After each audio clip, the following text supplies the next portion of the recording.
Segundo Samuel, capítulo 12. E o Senhor enviou Natã a Davi, e apresentando-se ele a Davi, disse-lhe: havia numa cidade dois homens, um rico e outro pobre. O rico possuía muitíssimas ovelhas e vacas, mas o pobre não tinha coisa nenhuma, senão uma pequena cordeira que comprara e criara. E ela tinha crescido com ele e com seus filhos. Do seu bocado comia, e do seu copo bebia e dormia em seu regaço, e a tinha como filha. E vindo um viajante homem rico, deixou esse de tomar das suas ovelhas e das suas vacas para assar para o viajante que viera a ele, e tomou a cordeira do homem pobre, e a preparou para o homem que viera a ele.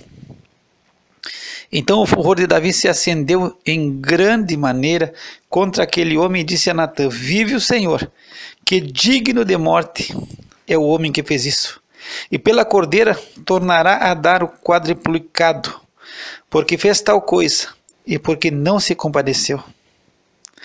Então disse Natã a Davi: tu és este homem.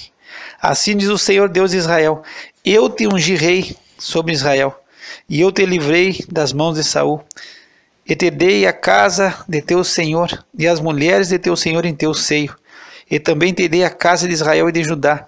E se isto é pouco, mais te acrescentaria tais e tais coisas. Porque, pois, desprezaste a palavra do Senhor, fazendo mal diante de seus olhos? A Urias o heteu feriste a espada, e a sua mulher tomaste por tua mulher, e a ele mataste com a espada dos filhos de Amon. Agora, pois, não se apartará a espada jamais da tua casa, porquanto me desprezaste, e tomaste a mulher de Urias o heteu para ser tua mulher. Assim diz o Senhor: eis que suscitarei da tua própria casa o mal sobre ti, e tomarei tuas mulheres perante os teus olhos, e as darei a teu próximo, o qual se deitará com as tuas mulheres perante este sol. Porque tu o fizeste em oculto, mas eu farei esse negócio perante todo Israel e perante o sol. Então disse Davi a Natã: pequei contra o Senhor. E disse Natã a Davi: também o Senhor perdoa o teu pecado, não morrerás. Todavia, porquanto com este feito deste lugar sobremaneira a que os inimigos do Senhor blasfemem, também o filho que te nasceu certamente morrerá. Então Natã foi para sua casa, e o Senhor feriu a criança que a mulher de Urias dera a Davi, e adoeceu gravemente. E buscou Davi a Deus pela criança, e jejuou Davi, e entrou, e passou a noite prostrado sobre a terra. Então os anciãos da sua casa se levantaram e foram a ele para o levantar da terra, porém ele não quis, e não comeu pão com eles. E sucedeu que ao sétimo dia morreu a criança, e temiam os servos de Davi dizer-lhe que a criança estava morta, porque diziam: eis que, sendo a criança ainda viva, lhe falávamos, porém não dava ouvidos à nossa voz. Como, pois, lhe diremos que a criança está morta? Porque mais se afligiria. Viu, porém, Davi que seus servos falavam baixo, e entendeu Davi que a criança estava morta, pelo que disse Davi a seus servos: está morta a criança? E eles disseram: está morta. Então Davi se levantou da terra, se lavou, se ungiu, e mudou de roupas, e entrou na casa do Senhor e adorou. Então foi à sua casa e pediu pão. E lhe puseram pão e comeu. E disseram-lhes seus servos: que é isso que fizeste? Pela criança viva jejuaste e choraste, porém depois que morreu a criança te levantaste e comeste pão. E disse ele: vivendo ainda a criança, jejuei e chorei, porque dizia: quem sabe se Deus se compadecerá de mim e viverá a criança? Porém agora que está morta, por que jejuaria eu? Poderei eu fazê-la voltar? Eu irei a ela, porém ela não voltará para mim. Então consolou Davi a Batseba, sua mulher, e entrou a ela, e se deitou com ela, e ela lhe deu à luz um filho, e chamou o seu nome de Salomão, e o Senhor o amou, e enviou pela mão do profeta Natã, chamou o seu nome de Gedidias, por amor ao Senhor. Ora pelejou Joabe contra Rabá, dos filhos de Amon, e tomou a cidade real. Então mandou Joabe mensageiros a Davi, disse: pelejei contra Rabá, e também tomei as cidades das águas. Ajunta, pois, agora o restante do povo, e cerca a cidade e toma-o, para que, tomando eu a cidade, não se aclame sobre ela o meu nome. Então ajuntou Davi a todo o povo, e marchou para Rabá, e pelejou contra ela e a tomou, e tirou a coroa da cabeça do seu rei, cujo peso era de 1 talento de ouro, e havia nela pedras preciosas, e foi posta sobre a cabeça de Davi. E da cidade levou muito grande despojo, e trazendo o povo que havia nela, o pôs às serras e às talhadeiras de ferro, e aos machados de ferro, e os fez passar por forno de tijolos. Assim fez a todas as cidades dos filhos de Amon. E voltou Davi e todo o povo para Jerusalém. Aconteceu depois disso, que tendo Absalão, filho de Davi, uma irmã formosa, cujo nome era Tamar, Amnon, filho de Davi, amou-a, e angustiou-se Amnon até adoecer por Tamar, sua irmã, porque era virgem, e parecia aos olhos de Amnon dificultoso fazer-lhe coisa alguma. Tinha, porém, Amnon um amigo cujo nome era Jonadab, filho de Simeia, irmão de Davi, e era Jonadab homem muito sagaz, o qual lhe disse: por que tu de dia em dia tanto emagreces, sendo filho do rei? Não me farás saber a mim? Então disse Amnon: amo a Tamar, irmã de Absalão, meu irmão.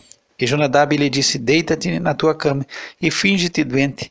E quando teu pai te vier visitar, diz-lhe: peço-te que minha irmã Tamar venha e me dê de comer pão e prepare comida diante dos meus olhos, para que eu a veja e coma da sua mão. Deitou-se, pois, Amnon e fingiu-se doente. E vindo o rei visitá-lo, disse Amnon ao rei: peço-te que minha irmã Tamar venha e prepare 2 bolos diante de meus olhos, para que eu coma da sua mão. Mandou então Davi a casa a Tamar, dizendo: vai à casa de Amnon, teu irmão, e faz-lhe alguma comida. E foi Tamar à casa de Amnon, seu irmão. Ele, porém, estava deitado. E tomou massa, e amassou, e fez bolos diante dos seus olhos, e cozeu os bolos. E tomou a frigideira, e os tirou diante dele. Porém, ele recusou comer. E disse a Amnon: fazei retirar todos da minha presença. E todos se retiraram dele. Então disse Amnon a Tamar: traze a comida ao quarto, e comerei da tua mão. E tomou Tamar os bolos que fizera, e levou-os a Amnon, seu irmão, no quarto. E chegando-lhes para que comesse, pegou dela e disse: vem, deita-te comigo, minha irmã. Porém ela lhe disse: não, meu irmão, não me forces, porque não se faz assim em Israel. Não faças tal loucura. Porque aonde iria eu com a minha vergonha? E tu serias como um dos loucos de Israel. Agora, pois, peço-te que fales ao rei, porque não me negarás a ti. Porém ele não quis dar ouvidos à sua voz. Antes, sendo mais forte do que ela, forçou e se deitou com ela. Depois Amnon sentiu grande aversão por ela, pois maior era o ódio que sentiu por ela do que o amor com que a amara. E disse-lhe Amnon: levanta-te e vai-te. Então ela lhe disse: não há razão de me despedires assim. Maior seria este mal do que o outro que já me tens feito. Porém não lhe quis dar ouvidos, e chamou ao seu moço que o servia e disse: ponha fora esta e fecha a porta após ela. E trazia ela uma roupa de muitas cores, porque assim se vestiam as filhas virgens do rei. E seu servo a pôs para fora, e fechou a porta após ela. Então Tamar tomou cinza sobre a sua cabeça, e a roupa de muitas cores que trazia rasgou, e pôs as mãos sobre a cabeça e foi andando e clamando. E Absalão, seu irmão, lhe disse: esteve Amnon, teu irmão, contigo? Ora, pois, minha irmã, cala-te, é teu irmão. Não se angustie o teu coração por isso. Assim ficou Tamar e esteve solitária em casa de Absalão, seu irmão. E ouvindo o rei Davi todas essas coisas, muito se lhe acendeu a ira. Porém Absalão não falou com Amnon, nem mal nem bem, porque Absalão odiava Amnon por ter forçado a Tamar, sua irmã. E aconteceu que, passados 2 anos inteiros, Absalão tinha tosqueadores em Baal-Azor, que está junto a Efraim, e convidou Absalão a todos os filhos do rei. E foi Absalão ao rei e disse: eis que teu servo tem tosqueadores. Peço que o rei e os seus servos venham com o teu servo. O rei, porém, disse a Absalão: não, filho meu, não vamos todos juntos, para não tecermos pesados. E estou com ele, porém não quis ir, mas o abençoou.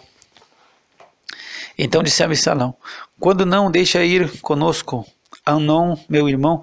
Porém o rei disse: para que iria contigo? E estando Absalão com ele, deixou ir com ele a Amnon e a todos os filhos do rei. E Absalão deu ordem aos seus servos, dizendo: tomai sentido, quando o coração de Amnon estiver alegre do vinho, e eu vos disser: feri a Amnon, então o matareis. Não temais, porque porventura não sou eu quem vou-lo ordenei. Esforçai-vos e sede valentes. E os servos de Absalão fizeram a Amnon como Absalão lhe havia ordenado. Então todos os filhos do rei se levantaram e montaram cada um no seu mulo e fugiram. E aconteceu que, estando eles ainda no caminho, chegou a nova a Davi, dizendo: Absalão feriu a todos os filhos do rei, e nenhum deles ficou. Então o rei se levantou, rasgou as suas vestes e se lançou por terra. Da mesma maneira todos seus servos estavam com vestes rotas. Mas Jonadab, filho de Simei, irmão de Davi, respondeu e disse: não diga, ó meu senhor, que mataram a todos os moços filhos do rei, porque só morreu Amnon, porque assim tinha resolvido fazer Absalão desde o dia em que forçou a Tamar, sua irmã. Não se lhe ponha, pois, agora no coração do rei, meu senhor, tal coisa, dizendo: morreram todos os filhos do rei, porque só morreu Amnon. E Absalão fugiu, e o moço que estava de guarda levantou seus olhos e olhou, e eis que muito povo vinha pelo caminho por detrás dele, pelo lado do monte. Então disse Jonadab ao rei: eis aqui vêm os filhos do rei, conforme a palavra do teu servo. Assim sucedeu. E aconteceu que, como acabou de falar, os filhos do rei vieram e levantaram a sua voz e choraram. E também o rei e todos os seus servos choraram amargamente. Assim Absalão fugiu e foi a Talmai, filho de Amiur, rei de Gesur. E Davi pranteava por seu filho todos aqueles dias. Assim Absalão fugiu e foi para Gesur, e esteve ali 3 anos. Então tinha o rei Davi saudades de Absalão, porque já se tinha consolado acerca da morte de Amnon. Capítulo 14. Conhecendo, pois, Joabe, filho de Zeruia, que o coração do rei estava inclinado para Absalão, enviou Joabe a Tecoa e tomou de lá uma mulher sábia e disse-lhe: ora, finge que estás de luto, veste roupas de luto e não te unjas com óleo, e sê como uma mulher que há já muitos dias está de luto por algum morto. E vai ao rei e fala-lhe conforme a esta palavra. E Joabe lhe pôs as palavras na sua boca. E a mulher tecoíta falou ao rei, e deitando-se com o rosto em terra, se prostrou e disse: salva-me, ó rei. E disse-lhe o rei: que tens? E disse ela: na verdade sou mulher viúva, morreu meu marido. Tinha, pois, a tua serva 2 filhos, e esses brigaram entre si no campo, e não houve quem os apartasse. Assim um feriu ao outro e o matou. E eis que toda a linhagem se levantou contra a tua serva e disse-lhe: dá-nos aquele que feriu seu irmão, para que o matemos por causa da vida de seu irmão, a quem matou, e para que destruamos também ao herdeiro. Assim apagarão a brasa que me ficou, de sorte que não deixam a meu marido nome, nem remanescentes sobre a terra. Então disse o rei à mulher: vai para a tua casa, e eu mandarei ordem acerca de ti. E disse a mulher tecoíta ao rei: a injustiça, rei meu senhor, venha sobre mim e sobre a casa de meu pai, e o rei e o seu trono fique inculpável. E disse o rei: quem falar contra ti, traze-me-o a mim, e nunca mais te tocará. E disse ela: ora, lembre-se o rei do Senhor seu Deus, para que os vingadores de sangue não prossigam na destruição, e não exterminem a meu filho. Então disse ele: vive o Senhor, que não há de cair no chão nem um dos cabelos de teu filho. Então disse a mulher: peço-te que a tua serva fale uma palavra ao rei meu senhor. Disse ele: fala. E disse a mulher: por que, pois, pensaste tu uma tal coisa contra o povo de Deus? Porque falando o rei tal palavra, fica como culpado, visto que o rei não torna a trazer o seu desterrado. Porque certamente morreremos e seremos como água derramadas na terra, que não se ajuntam mais. Deus, pois, lhe não tirará a vida, mas cogita meios para que não fique banido dele o seu desterrado. E se eu agora vim falar esta palavra ao rei, meu senhor, é porque o povo me atemorizou e dizia, pois, a tua serva, falarei, pois, ao rei, porventura fará o rei segundo a palavra da tua serva, porque o rei ouvirá para livrar a sua serva da mão do homem que intenta destruir juntamente a mim e ao meu filho da herança de Deus. Dizia mais a tua serva, seja agora a palavra do rei meu senhor para descanso, porque como um anjo de Deus, assim é o rei meu senhor para ouvir o bem e o mal, e o Senhor teu Deus será contigo. Então respondeu o rei e disse à mulher, peço-te que não me encubras o que eu te perguntar. E disse a mulher, ora fale o rei meu senhor. E disse o rei, não é verdade que a mão de Joabe anda contigo em tudo isso? E respondeu a mulher e disse, vive a tua alma, rei meu senhor, que ninguém se poderá desviar, nem para a direita, nem para a esquerda, de tudo quanto o rei meu senhor tem falado, porque Joabe teu servo é quem me deu ordem, e foi ele que pôs na boca da tua serva todas essas palavras, para mudar o aspecto deste caso. Foi que o teu servo Joabe fez isto, porém sabe, ó meu senhor, conforme a sabedoria de um anjo de Deus, para entender tudo o que há na terra. Então o rei disse a Joabe, eis que fiz isto, vai pois e torna a trazer o jovem Absalão. Então Joabe se prostrou sobre o seu rosto em terra e se inclinou e agradeceu ao rei e disse Joabe, hoje conhece o teu servo, que achei graça aos teus olhos, ó rei meu senhor, porque o rei fez segundo a palavra do teu servo. Levantou-se, pois, Joabe, e foi a Jesur, e trouxe Absalão a Jerusalém. E disse o rei, torne para a sua casa, e não veja a minha face. Tornou, pois, Absalão para a sua casa, e não viu a face do rei. Não havia, porém, em todo Israel homem tão belo e tão aprazível como Absalão. Desde a planta do pé até a cabeça não havia nele defeito algum. E quando tosqueava a sua cabeça, e sucedia que no fim de cada ano a tosqueava, porquanto muito lhe pesava, e por isso a tosqueava, pesava o cabelo da sua cabeça 200 ciclos, segundo o peso real. Também nasceram a Absalão 3 filhos e uma filha, cujo nome era Tamar, e esta era mulher formosa à vista. Assim ficou Absalão 2 anos inteiros em Jerusalém, e não viu a face do rei. Mandou, pois, Absalão chamar a Joabe para o enviar ao rei, porém não quis vir a ele. E enviou-o ainda segunda vez, e contudo não quis vir. E então disse aos seus servos, vedes ali o pedaço de campo de Joabe pegado ao meu, e tem cevada nele, ide e ponde-lhe fogo. E os servos de Absalão puseram fogo ao pedaço de campo. Então Joabe se levantou e veio a Absalão em casa e disse, por que puseram os teus servos fogo ao pedaço de campo que é meu?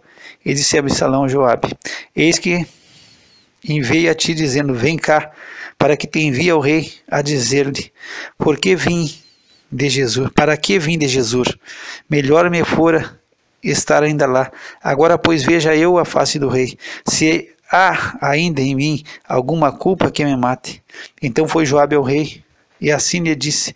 Então chamou Absalão, e ele se apresentou ao rei, e se inclinou sobre seu rosto em terra diante do rei, e o rei beijou a Absalão.